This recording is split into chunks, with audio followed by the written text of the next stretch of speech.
하나님 말씀 같이 보도록 하겠습니다. 누가복음 3장입니다. 3장 3절부터 6절까지입니다. 같이 있습니다.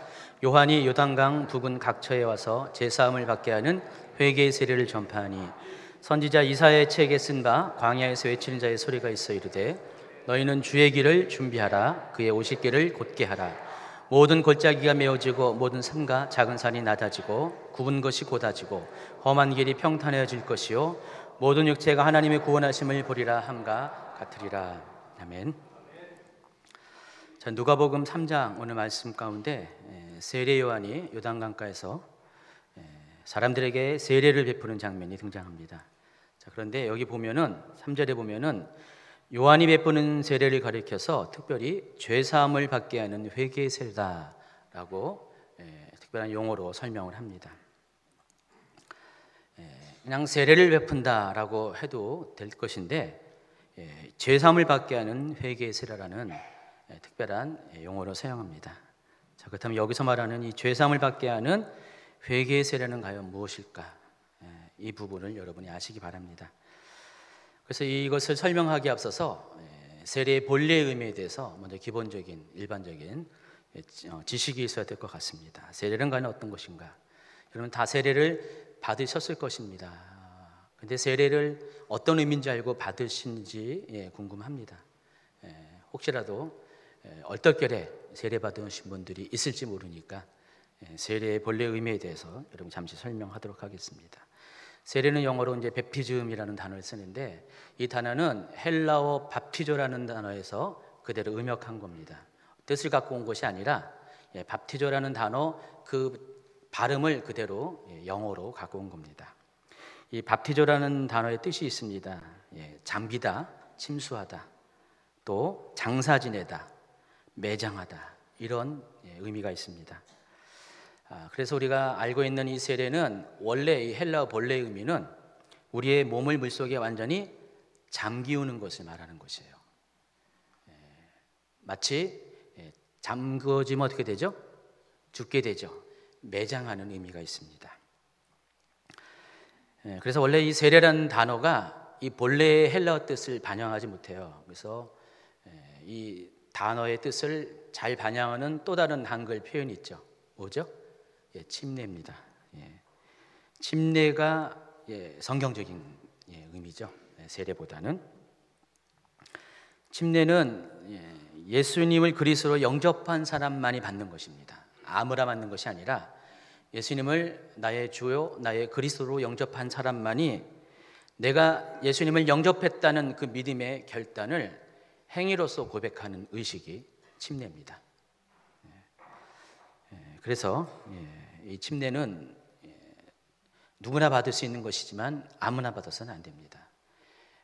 예전에는 이렇게 아무나 침례를 받게 하는 경우가 있었어요. 그러니까 여러분의 이렇게 단어로 세례를 받게 하는 경우가 있었습니다. 제가 군대에 있을 때도 군대 훈련소를 딱 갔더니 그냥 꼭 이렇게 빼먹지 않은 것이 단체 군대 세례가 있어요. 한 번에 수백 명씩 세례를 받습니다. 이렇게 예배당에 있으면 그냥 줄 서가지고 세례를 받는 거예요. 그때 어떤 친구들은 초코파이에 눈이 멀어서 세례를 받은 경우도 있습니다. 너 왜 세례를 받니? 그냥 초코파이 준대 해서. 근데 세례는 그렇게 받아서는 안 됩니다. 세례는 누구나 받을 수 있지만은 아무나 받을 수 있는 것이 아니라 반드시 세례에 앞서서 전제가 있습니다. 믿음의 결단이 있어야 되고 고백이 있어야 됩니다. 그러니까 세례는 그거예요. 내가 예수님을 영접했습니다. 나의 구세주로 영접했습니다. 내가 주님을 믿습니다라는 고백을 하나님과 사람들 앞에서 드러내는 의식입니다. 그게 세례, 침례입니다.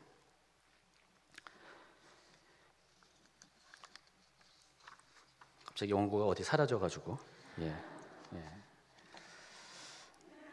침례는 성찬 예식과 함께 일종의 상징적인 교회에서 갖고 있는 특별한 의식입니다. 여러분 로마 가톨릭에서는 교회에서 하는 그런 의식을 7가지를 구별해 가지고 칠성례라고 하는데 우리 개신교 기독교에서는 오직 2가지만 특별한 성스러운 예식으로 성례라고 이렇게 구별해서 지켜지고 있습니다. 침례와 이 성찬 예식입니다. 이 두 가지는 다 공통점이 있어요. 그리스도와의 연합을 상징합니다. 우리가 침례를 통해서, 성찬을 통해서 그리스도와 하나가 되는 그런 특별한 의식을 말하는 것입니다. 성찬의 핵심은 예수님의 살과 피로 상징화된 이 떡과 포도주를 먹는 것이에요.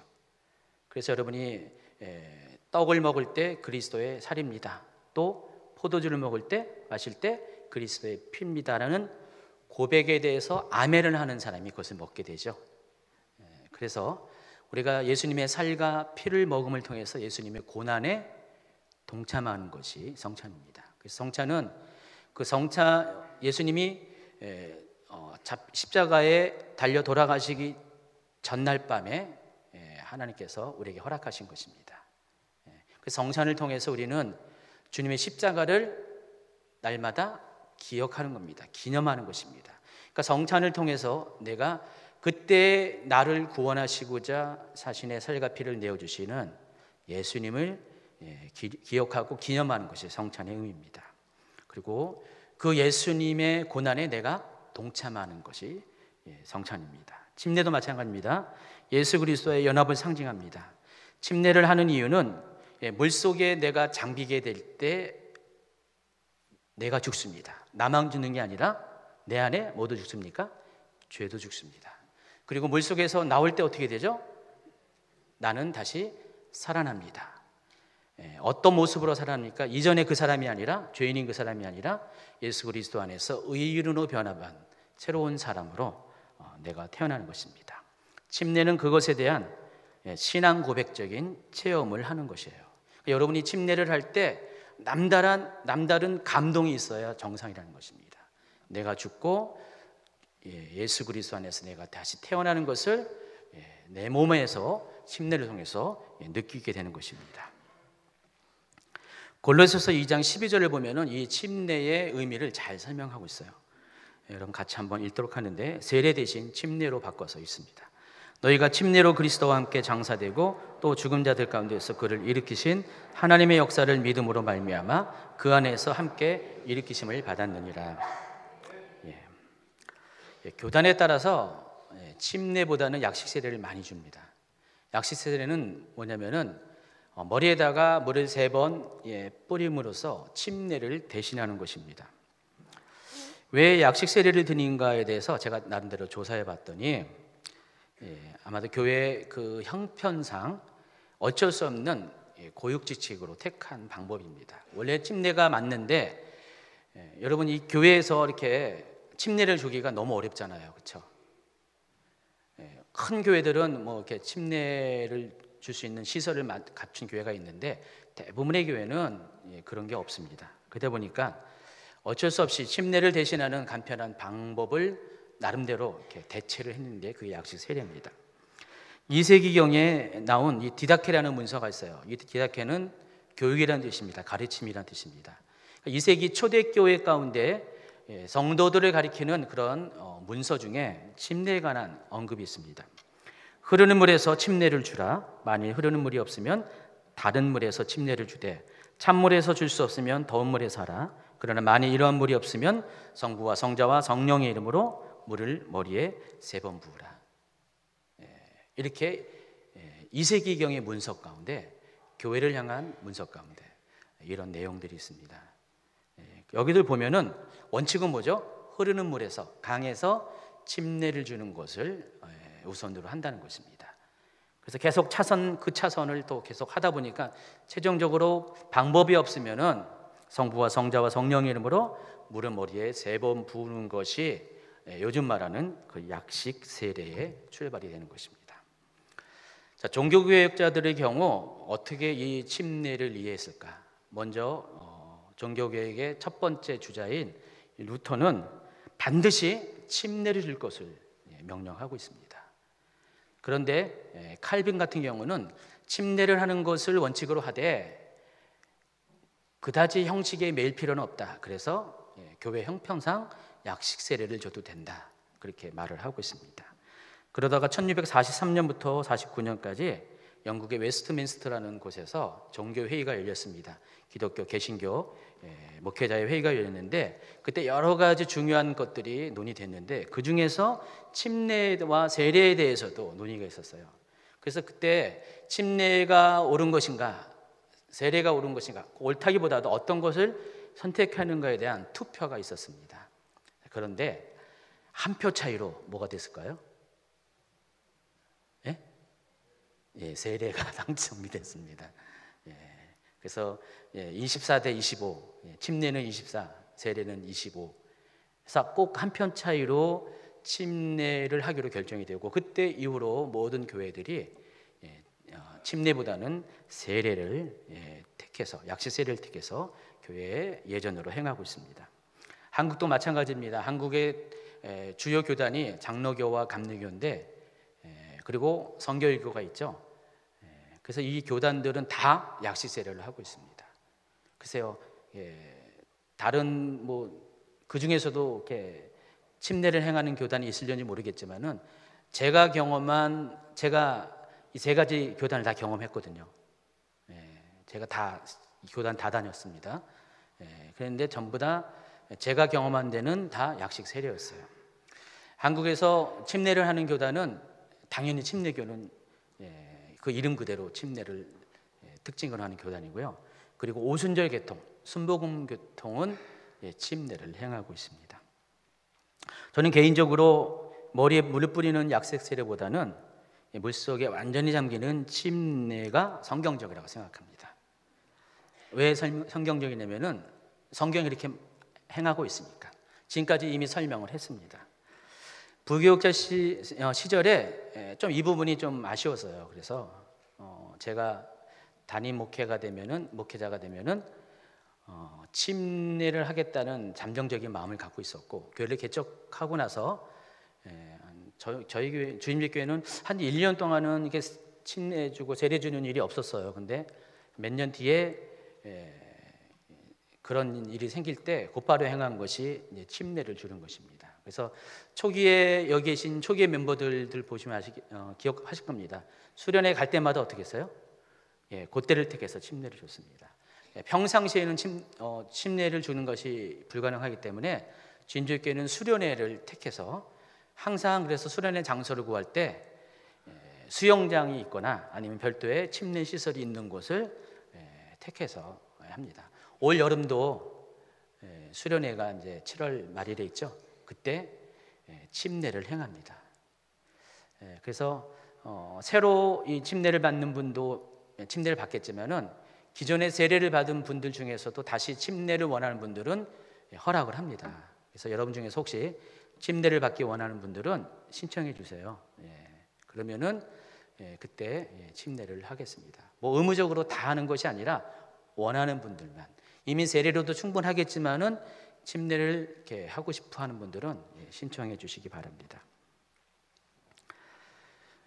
침례 의식을 인도할 때마다 느끼는 게 있습니다.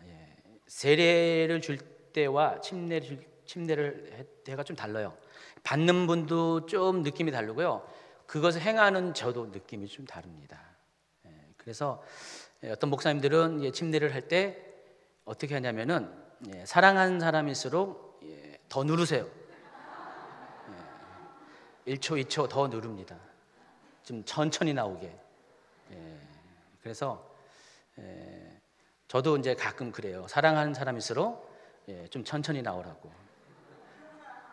오해하지 마세요. 목사님이 나를 미워해서 날 더 죽이시려고 이렇게 안 내모는 거, 그거 아닙니다. 사랑하기 때문에 좀 지그시 더 몇 초 더 누릅니다.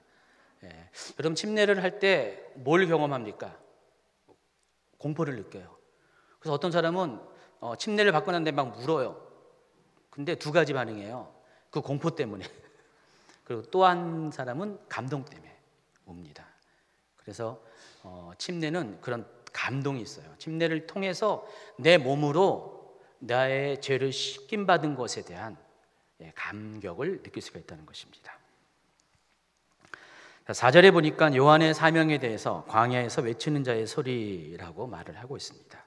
선지자 이사야의 책에 쓴 바 광야에서 외치는 자의 소리가 있어 이르되 너희는 주의 길을 준비하라 그의 오실 길을 곧게 하라. 자, 이 말씀은 이사야 40장 3절부터 5절까지의 말씀을 인용한 겁니다. 지금 이사야 40장의 말씀을 인용해서 이사야는 외치는 자가 앞으로 있을 것이다, 외치는 자가 이런 소리를 발할 것이다 라고 예언을 하고 있습니다. 여러분 알다시피 이사야는 메시아에 대한 예언의 책으로 아주 유명합니다. 그리스도에 대한 언급이 굉장히 많이 있는데 이사야는 그리스도의 오심만 예언한 게 아닙니다. 그리스도와 관련돼서 그리스도보다 앞서 오는 이 외치는 자에 대해서 예언을 한 겁니다. 그래서 이사야 40장 3절부터 5절까지 비슷한 내용이지만 한 번 더 읽도록 하겠습니다. 외치는 자의 소리여 이르되 너희는 광야에서 여호와의 길을 예비하라. 사망에서 우리 하나님의 대로를 평탄하게 하라. 골짜기마다 도두어지며 산마다 언덕마다 낮아지며 고르지 아니한 곳이 평탄하게 되며 험한 곳이 평지가 될 것이요 여호와의 영광이 나타나고 모든 육체가 그것을 함께 보리라. 이는 여호와의 입이 말씀하셨느니라. 자, 이 예언을 통해서 알 수 있는 것, 요한의 사역의 핵심이 뭐죠? 바로 외치는 자다, 주의 길을 예비하는 자다라고 우리가 알 수가 있습니다. 그러니까 5절과 6절을 보면은 누가복음 5절과 3장 5절 6절을 보면은 그 요한의 사역이 구체적으로 설명이 되어 있어요. 모든 골짜기가 메워지고 모든 산과 작은 산이 낮아지고 굽은 것이 곧아지고 험한 길이 평탄해질 것이요 모든 육체가 하나님의 구원하심을 보리라 하는 그것을 외치는 사람이었어요. 그래서 문자 그대로 이해하면은 요한이 그 당시에 문자 그대로 해야 될 사명 그거였어요. 사람들에게, 자기에게 세례를 받아온 사람들에게 이런 외침을 해야 된다는 것입니다. 모든 골짜기는 메어질지어다. 여러분 아멘 하시는 거예요. 모든 산과 작은 산은 낮아질지어다. 굽은 것은 곧아질지어다. 험한 길은 평탄케 될지어다. 그래서 모든 육체가 하나님의 구원을 볼지어다. 아마 세례 요한이 그때 당시 이런 외침을 하지 않았을까? 그런데 아닙니다. 성경에 보니까 세례 요한이 이렇게 외쳤다라는 것은 없고요. 누가복음 3장 그 7절 이하에 보면은 회개에 합당한 열매를 맺어라 하면서 실제적인 삶 가운데 어떻게 사람의 주위마다 어떻게 할 것에 대해서 가르치는 장면이 나옵니다. 요한은 이렇게 외치지는 않았을 거예요. 이것은 은유적인 표현입니다. 상징적인 표현입니다. 그러니까 요한의 사역이 이러한 일을 하는 것이라는 것을 알게 하기 위해서 이런 예언이 선포됐다는 것입니다. 자, 그런데 이사야서를 잘 살펴보면요, 특별히 메시아와 관련돼서, 그리스도와 관련돼서 길에 대해서 많이 언급이 있어요. 43장 16절 한번 읽어볼까요? 나 여호와가 이같이 말하노라. 바다 가운데의 길을, 큰 물 가운데 지름길을 내고 보라, 내가 새 일을 행하리니 이제 나타날 것이라. 너희가 그것을 알지 못하겠느냐? 반드시 내가 광야의 길을, 사막의 강을 내리라. 또 내가 공의로 그를 일으킨지라. 그의 모든 길을 곧게 하리니 또 내가 나의 모든 산을 길로 삼고 나의 대로를 도두리라 그랬습니다. 자, 예수님과 관련돼서, 메시아와 관련돼서 이렇게 길을 강조한 이유는 장차 오실 메시아는 바로 이 길을 통해서 이 세상에 오심을 이야기하는 것입니다. 예수님은 이 땅에 그 길을 통해서 오시는 것이에요. 그래서 이 길은 그리스도께서 자기 백성을 만나러 오는 길을 말하는 것입니다. 자, 그런데 이 길을 둘러싼 환경이 있어요. 바다, 큰 물, 여기 또 광야, 사막, 산, 이런 모든 자연적인 환경들이 있는데 그 자연적인 환경들이 길을 막고 있다는 것입니다.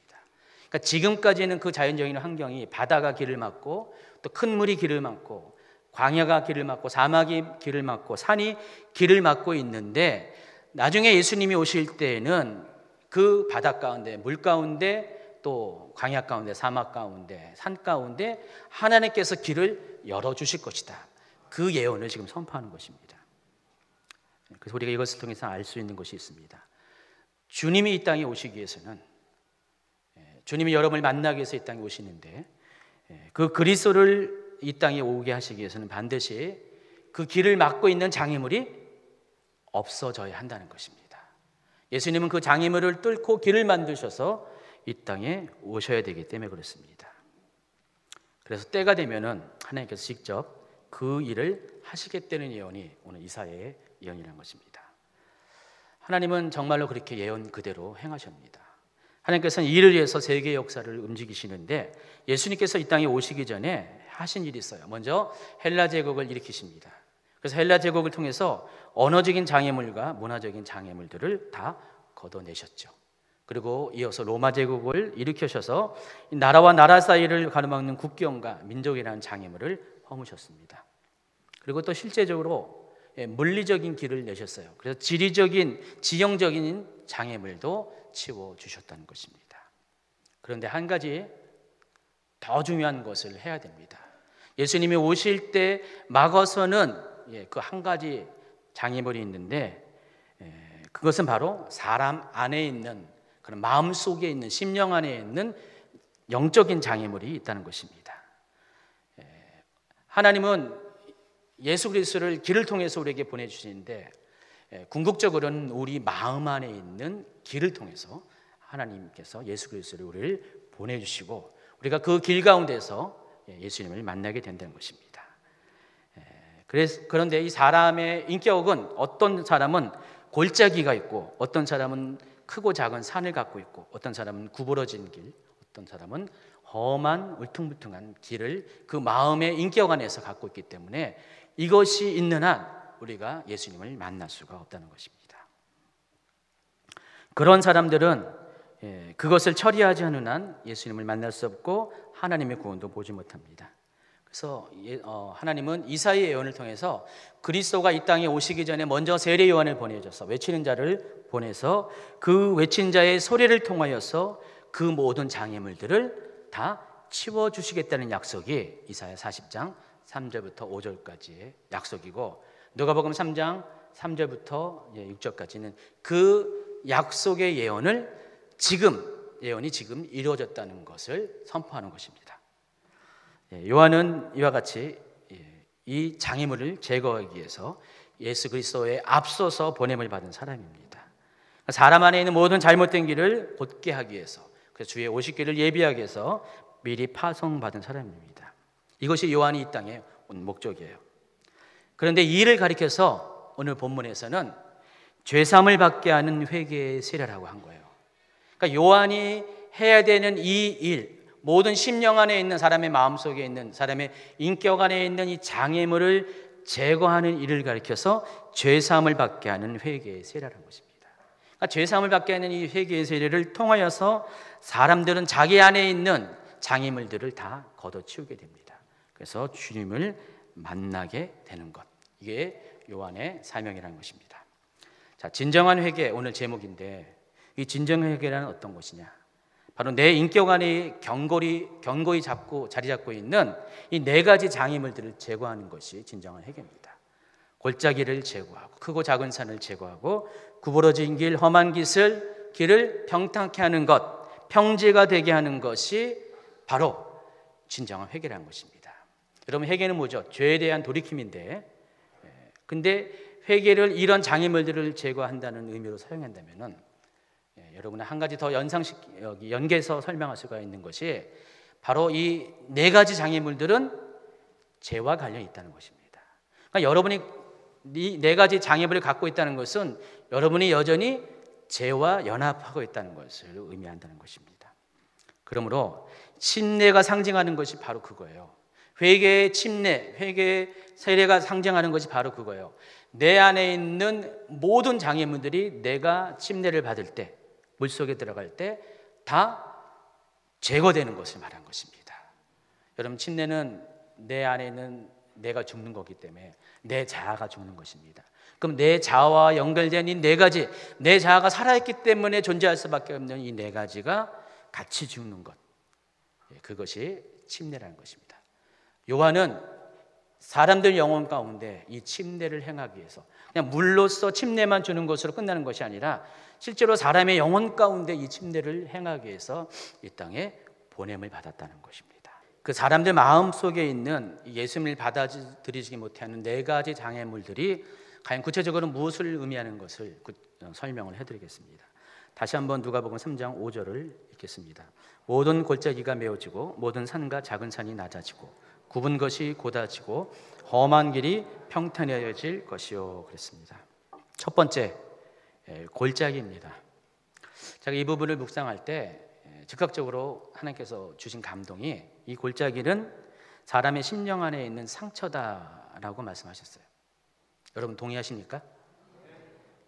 골짜기가 상처라고 말씀하셨어요. 한 가지 더 놀라운 사실은 이 여러분이 골짜기를 갖고 있는 한, 이 상처를 갖고 있는 한 것이 상처로 끝나는 것이 아니라 상처를 그대로 두면 어떻게 됩니까? 곪게 되죠. 냄새가 나게 되죠. 바로 그것이 하나님 앞에 죄가 된다는 것입니다. 상처 그 자체는 죄가 아닌데 상처를 방치하고 처리하지 않으면은 그것이 결국 냄새나는 부패한 죄의 속성을 갖게 된다는 것입니다. 이런 말을 할 때 아마도 동의하지 않은 분이 있어요. 이런 말 듣기가 싫은 분이 있습니다. 목사님, 저는 평생 살면서 제가 남에게 상처 준 적은 없는데 남이 너무나 나를 상처가 줘가지고 속상하고 아파하고 힘들어하는데 목사님 왜 그런 말을 하세요? 그게 죄라니요? 어떻게 그럴 수가 있어요? 라고 항의하고 싶은 분이 한 세 분 계시죠? 맞습니다. 여러분 잘못은 아닙니다. 어느 누가 뭐 상처를 받고 싶어서 받습니까? 사람이 상처를 주는데 내가 약하면 어쩔 수 없이 상처를 받을 수밖에 없습니다. 하나님은 여러분이 상처를 받은 것에 대해서 그것을 죄 있다 말하지 않고 여러분에게 책임을 돌리지 않습니다. 상처는 상처의 원인에 대해서는 내게 규칙 사유가 없는 것이 사실입니다. 그런데 상처를 다루는 태도에 대해서는 여러분에게 책임을 묻는다는 것입니다. 이해하시겠어요? 상처를 받는다 할지라도 그 상처에 대해서 어떻게 반응하고 처리하는 책임에 대해서는 여러분에게 책임을 묻는다는 것입니다. 여러분, 골짜기는 상처받은 사람의 내면을 가리킵니다. 내 마음속 어딘가에 깊이 파여 있는 골짜기들이 여러분에게 있어요. 큰 골짜기가 있고 작은 골짜기가 있고 발견되는 골짜기가 있고 숨겨진 골짜기가 있습니다.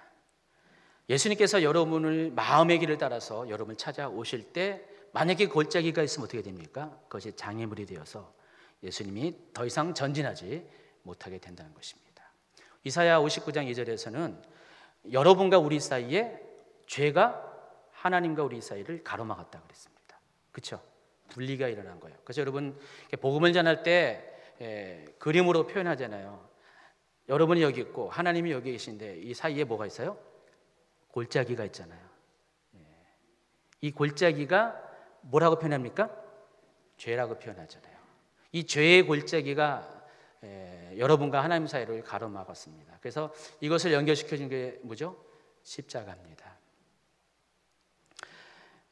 우리 인격 안에도 이런 상처라는 골짜기가 있습니다. 이 골짜기가 있으면은 하나님과 여러분의 관계가 이어지지가 못하는 것이에요. 그래서 이 골짜기는 바로 메꿔야 됩니다. 메워져야 한다는 겁니다. 처리가 되어야 한다는 것입니다. 근데 이 처리의 과정 가운데 무엇이 중요하냐? 회개가 필요한 것입니다. 바로 죄에 대한 회개가, 이 상처에 대한 회개가 이 골짜기를 메우는 치료제라는 것입니다. 정확하게 말해서 그래서 회개의 세례라고 오늘 표현하는 것입니다. 세례의 관점에서 이 회개는 내가 죽는 것이라고 그랬어요. 그렇죠? 그래서 상처 안에 상처 치유에 있어서 나의 자아가 죽으면은 상처를 바라보는 관점이 바뀐다는 것들을 여러분이 명심하기 바랍니다. 모든 것들이 전에는 상대방의 잘못이었지만은 내가 죽으면은 관점이 바뀌게 된다는 것이에요. 내 자아가 죽으면은 상대방의 잘못이 아니라 바로 그것에 대한 나의 책임에 대해서 비로소 눈이 열리게 된다는 것입니다. 회개를 가리키는 헬라어 단어가 메타노이아스라는 단어가 있는데 이건 돌이키다라는 뜻이에요. 여러분이 알고 있는 회개의 뜻과 동일합니다. 유턴하는 것이죠. 어디 가다가 길을 가다가 잘못된 것을 발견하고 돌이키는 것, 이게 회개, 메타노이아스라는 것입니다. 그래서 사람들이 갖고 있는 이 관점이 바뀌는 것, 마음의 생각이 바뀌는 것이 바로 회개를 의미합니다. 그래서 여러분, 지금까지는 상처에 대해서 여러분의 고정관념은 남이 나를 상처 줬다라고 생각했는데, 회개하는 사람은 어떤 거예요? 관점이 바뀌는 거예요. 아, 전에는 남이 나한테 상처 줬었는데 이제는 그것이 관점이 바뀌면은 상대방에서 원인을 찾는 것이 아니라 내 안에서 그것을 찾게 된다는 것입니다. 회개를 통해서 관점이 바뀌면은 생각이 바뀌게 됩니다. 또 상처에 대한 생각이 바뀌면 그때 비로소 주님을 만날 수가 있다는 것입니다. 근데 말이 쉽지, 이 관점을 어떻게 바꿔요? 어떻게 이렇게 회개를 합니까? 목사님, 그렇게 말하지 말고 방법을 알려주세요. 그런 분들을 위해서 설명하겠습니다. 여러분이 회개하는 때 여러분이 놓치지 말아야 될 것이 토설하는 겁니다. 토설은 뭐죠? 속에 있는 것을 끄집어내는 겁니다. 여러분, 가끔 이렇게 속이 체할 때 어떻게 돼요? 오버이팅 하죠. 토를 합니다. 제가 이제 곰곰이 봤더니 잘 소화된 것들은 냄새가 별로 안 나요. 그렇죠? 뒤로 나오는 것일지라도 아주 잘 소화된 것들은, 배설물들은 아주 고소한 냄새까지 납니다. 근데 소화되지 않은 것은 냄새가 지독해요. 부패됐기 때문에. 그렇죠? 근데 여러분 안에도요, 소화되지 아니하는 것들이 있으면 냄새가 지독합니다. 여러분 잘 모르고 있는데 소화되지 않은 것들이 여러분에 있을 때는 여러분 뱃속에 있기 때문에 냄새가 안 나잖아요, 아직은. 근데 그것이 나오게 되면 그때부터 아주 역겨운 냄새를 내게 된다는 것입니다. 상처받은 사람의 특징이 그거예요. 그 상처 안에 골마 부패한 것들이 담겨져 있었는데 어느 순간에 확 나오게 되잖아요. 지독한 냄새를 풍기게 된다는 것입니다. 여러분, 그런 사람 옆에 있으면 곤란합니다. 그런 사람 옆에 있으면 그분이 내뱉는 모든 것들이 다 지독한 냄새로 나에게 다가오고 나를 불편하고 힘들게 합니다. 여러분, 그 속에 있는 것들은 사람에게 내밀지 마세요.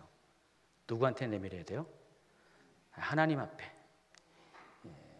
하나님은 다 받아주시는데 사람은 못 받아줍니다. 여러분, 한두 번만 그렇게 여러분 속에 있는 걸 다 끄집어내세요. 사람들이 다 피해요. 냄새 나니까, 썩는 냄새가 진동하니까. 그래서 이 토설은 사람에게 하는 게 아니라 하나님에게 하는 겁니다. 물론 교회 안 다니는 사람들은, 술 많이 드신 분들은 술 먹고 술김에 막 이렇게 토설하는 경우가 있어요. 여러분 술을 안 드시잖아요. 그래서 여러분의 토설은 하나님께 하시기 바랍니다. 하나님께 여러분의 속상한 것을 다 토설해요. 여러분 속에 부끄러운 상처 다 토설해요. 여러분 속에 있는 골짜기와 같은 그런 깊은 숨겨진 내면의 그런 치유받아야 할 것들 다 토설하시기 바랍니다. 이걸 가리켜서 내적 치유라고 하는 것이죠. 여러분, 내적 치유가 뭐 어려운 거 아니에요. 여러분 할 수 있어요. 여러분 있는 것 다 끄집어내는 겁니다. 여러분 이렇게 속이 불편하면 어떻게 됩니까? 죄송합니다 하면서 속에 있는 거 있는 데서 다 끄집어내잖아요. 근데 그 작업이 되게 힘들잖아요. 그렇죠? 여기 넘어올 때 목에서 느끼는 그 감동이 아니라 그게 있잖아요. 끄집어낸다는 게 쉽지가 않죠. 근데 끄집어내야 되잖아요. 밑으로 안 빠지니까 위로라도 끄집어내야 되잖아요. 근데 끄집어내면은 속의 것들이 다 비워지면은 속이 편안하죠. 영적인 것도 그래요. 우리 마음속에 있는 그 부패한 것도 속에 있는 것들을 다 끄집어내면 어떻게 돼요? 속이 시원해집니다. 치유받은 거예요. 내적인 치유받은 것이에요. 그래서 사람들은 그거 못 받아주니까 하나님 앞에 그거 하세요. 내적 치유하세요. 전문가의 도움 필요 없습니다. 여러분 스스로가 하나님 앞에 기도 시간에 나와서 막 하나님 앞에 막 이렇게 부르짖고 토설하고, 하나님 그거 있잖아요. 그 누구누구 집사가 저렇게 어떻게 힘들게 했잖아요 하면서, 때로는 어떤 분들은 막 기도할 때 막 욕을 하더라고요. 쌍욕을 하더라고요. 사람한테는 욕하지 말아도 하나님 앞에서는 그런 분들은 이제 그 독탕을 사용하시기 바랍니다. 개인 기도실 가가지고 막 어떤 분들은 이렇게 기도하면서 내적 치유도 많이 하더라고요. 그렇게 하시라는 것입니다. 그래서 다 토설을 하게 되면은 그때부터 여러분의 속에 있는 부패한 것들이 다 없어지기 때문에 여러분의 마음이 회복이 됩니다. 이게 회개예요. 이게. 그래서 상처의 문제, 골짜기의 문제는 반드시 토설을 해야 된다. 꼭 기억하시기 바랍니다. 두 번째가 모든 산과 작은 산이 낮아져야 된다 그랬습니다. 세례 요한이 여러분에게 회개 침례를 전파하는 목적은 두 번째가 모든 산과 작은 산이 낮아지게 한다는 것입니다. 이 부분도 깨닫게 하신 것이 이것을 제게 주신 감동은 교만한 마음이다라고 감동을 주셨어요. 제가 받은 감동이나 여러분이 받은 감동이 똑같죠, 그렇죠? 뭐 대단한 계시가 아니라 여러분들은 능히 이해할 수 있는 아주 쉬운 것입니다. 교만한 마음입니다. 이사야서는 이건 높은 산과 작은 언덕이라고 했습니다. 실제로 이스라엘은 높은 산도 있고 작은 언덕도 많이 있습니다. 근데 그 모든 것들이 낮아질 것이다 그랬어요. 메시아가 오시기 전에 외치는 자의 소리가 들려지게 되면 그런 일들이 일어나게 된다 그랬습니다. 그러니까 다시 말해서 주님이 오시기 전에 세례 요한의 그런 메시지, 회개의 세례를 전파하는 메시지가 여러분에게 전파되면은 이런 일이 생길 것이라는 거였습니다. 또 내적주의에 대해서 이야기하면은 내적주의 관점에서 지나치게 높아진 이 자존감 있죠. 이것도 치유의 대상이 된다는 것입니다. 여러분, 어떤 사람들은 열등감이 있어요. 치유받아야 되죠. 내적 치유받아야 되죠. 어떤 사람은 너무나 자기 자신에 대해서 우월감이 있어요. 그러니까 여자분들 거울 보면서 있잖아. 이게 예뻐. 누구야? 하면서. 지나친 이 자존감, 그것은 교만이 된다는 것입니다. 이 교만은 높은 산과 같아서 하나님께서 여러분께 찾아오시는 그 길을 막아서는 장벽이 된다는 것입니다. 고린도후서 10장 4절 5절 읽겠습니다. 우리의 싸우는 무기는 육신에 속한 것이 아니요 오직 어떤 견고한 진도 무너뜨리는 하나님의 능력이라 모든 이론을 무너뜨리며 하나님 아는 것을 대적하여 높아진 것을 다 무너뜨리고 모든 생각을 사로잡아 그리스도에게 복종하게 한다 그랬습니다. 생각의 차원에서 영적 전쟁에 대해서 지금 이야기를 하고 있습니다. 여러분 안에 있는 높아진 것들은 견고한 진이 된다 그랬어요. 그리고 하나님을 대적하는 무기가 된다고 그랬습니다. 사단이 하나님을 대적하는 게 아니라 사단이 여러분을 통해서 하나님을 대적하는 거예요. 그러니까 여러분 안에 그 지나친 자존감, 자기 자신에 대한, 자기 생각에 대한, 자기 사상에 대한, 자기 의에 대한 그런 자존감이 긍지가 많은 사람들은 자기도 모르게 높아진 산이 되어서 하나님을 대적하는 견고한 진을 스스로 만든 경우가 있다는 것입니다. 이런 사람들은 그래서 하나님을 만날 수가 없어요. 그래서 여러분, 지나치게 똑똑하지 않은 것도 좋아요. 어느 정도 똑똑해도 지나친 똑똑함은 하나님을 만나는데 아주 큰 장애물이 된다는 것입니다. 이런 사람들도 핸디캡이에요. 너무 똑똑한 것도 핸디캡입니다. 저는 참 감사한 게, 제가 가끔 얘기하잖아요. 어릴 때 제가 이 자리에서 얘기해도 되나요? 자랑질. IQ가 굉장히 좋았어요. IQ가 좋아가지고 어릴 때 엄청 자존감이 높았어요. 제가 이 부분에 대해서 나는 똑똑하다. 그러니까 내 마음속에 항상 그 속으로 생각하는 그 문장이 있었습니다. 차마 여러분에게 말은 못하지만은 실제로 머리 좋은 그런 일들을 많이 했었어요. 근데 하나님이 그걸 낮추시는데 사정없이 낮추시더라고요. 그래서 제가 차마 말을 못하지만은 많은 어떤 지나친 자존감이 있어가지고 자신에 대해서 굉장히 프라이드가 있었는데 하나님이 정말 이렇게 낮춰놓으셨어요. 보잘것없게 낮춰놓으셨어요. 제가 지난주에 보내드리겠잖아요. 기억력도 감퇴가 돼가지고 제가 이게 메모 안 하면 요즘은 이제 쓰기가 힘듭니다. 굉장히 저를 낮춰놓으셨어요. 근데 너무 감사한 거예요, 이게요. 예전에는 그게 속상했고요. 그랬어요. 제 친구들 보면은 나보다 한참 밑에 있었던 친구들이 공부 면에서요. 근데 지금 상황을 보면은 완전히 하나님이 뒤바꿔 놓고 막 그랬었어요. 제가요, 제일 속상한 것 중에 하나가, 제가 신학은 27살에 했는데 목사 안수는 40몇 살에 받았더라. 그랬어요. 꽤 오래 걸렸어요. 오래 걸리니까 그 사이에 제가 가르쳤던 중고등부 애가 목사가 됐는데 저는 여전히 전도사예요. 여러분 그 씁쓸한 기분 아십니까? 자주 하나님이 엄청 낮춰놓으셔가지고 바닥까지 가게 했어요. 뭐 여러 면에서 낮춰놨어요. 근데 지금 생각하니까 얼마나 감사한지. 그렇게 안 했으면은 제가 하늘 높을 줄 모르고 막 그렇게 살았을 것 같습니다. 어쨌든 제 안에 있는 견고한 진들이 예전에 많았었는데 하나님께서 그것을 무너뜨린 것이 얼마나 감사가 되는지.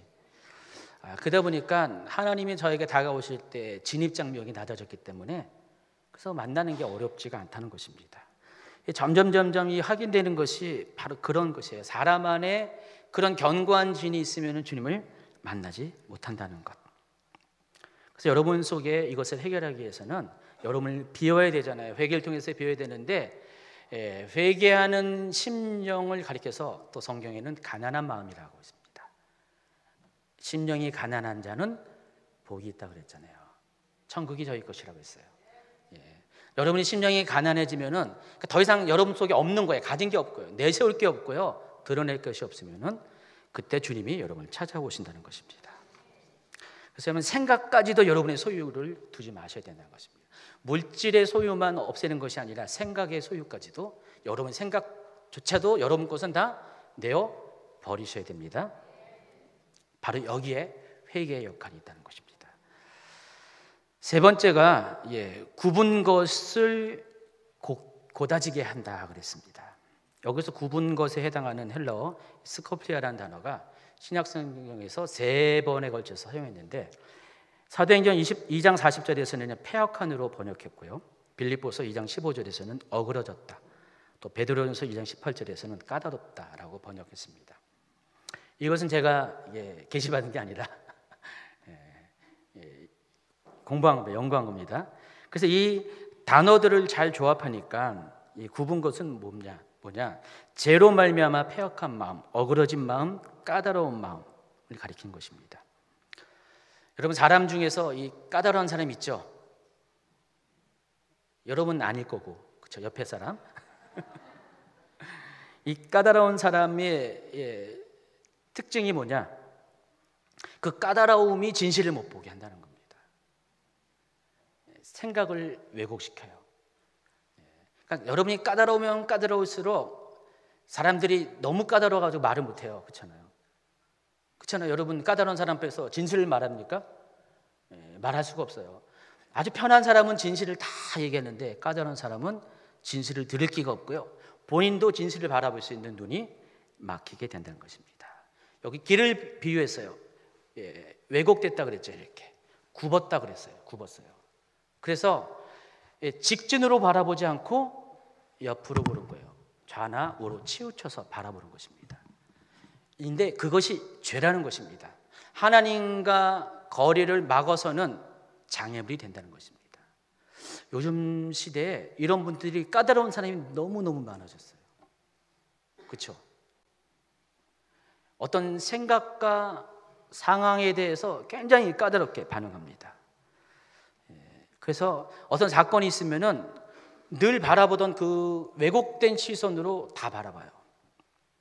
그래서 당연히 곧게 보지 않기 때문에, 그 사람의 진실을 보지 못하기 때문에, 상황의 진짜를 보지 못하기 때문에 왜곡된 시선으로 보는 사람들은 어떻게 합니까? 다 판단하고 분별하고 정죄하게 된다는 것입니다. 여러분 자신을 잘 살펴보세요. 내 속에 너무 이렇게 까다로워가지고 맨날 이렇게 사람에 대해서 투덜투덜대고 저건 잘못됐어, 저건 문제야 하면서 그렇게 말하는 어떤 그런 습관이 있다는 것은 여러분이 실은 까다로운 사람이라는 것입니다. 실은 그 까다로움이 왜곡된 시야를 갖고 있다는 것을 아시기 바랍니다. 그러므로 주님을 만나기 위해서는요, 이런 굽은 길을 곧게 펴셔야 됩니다. 이 까다로움에서 편안함으로 바꾸셔야 한다는 것입니다. 이럴 때 회개가 필요합니다. 하나님, 내가 죽어야 됩니다. 침례는 내가 죽는 거잖아요. 그러니까 여러분 속에 있는 여러분의 생각을 죽이셔야 됩니다. 여러분이 주장하는 여러분의 고유한 판단력 다 죽이시기 바랍니다. 하나님, 난 잘 모르겠어요. 주님이 아십니다. 그러니까 내가 판단했던 것, 내가 생각했던 것들을 일부러 죽이라는 것입니다. 제가 이 회개에 관련돼서 한 가지 더 지금 생각나는 게 있는데, 회개는 다른 거와 달리 의지가 필요하다는 거예요. 왜냐하면 회개는 혼의 영역이거든요. 영적인 영역이 아니라 혼의 영역이기 때문에 이 혼의 영역 중에 한 가지 요소가 의지의 요소가 있잖아요. 회개는 의지가 필요합니다. 하나님이 강제로 여러분을 꿇어, 엎드려, 쏟아내 이렇게 안 하신다는 것입니다. 물론 가끔 센 사람은 그런 경우도 있지만은 대부분의 경우는 여러분의 동의를 구하면서 여러분의 의지로 회개를 하게 한다는 것입니다. 그래서 여러분이 지금까지 설명했던 이 세 가지 경우도 다 여러분의 의지가 필요한 겁니다. 마지막으로 험한 길을 평탄하게 해야 됩니다.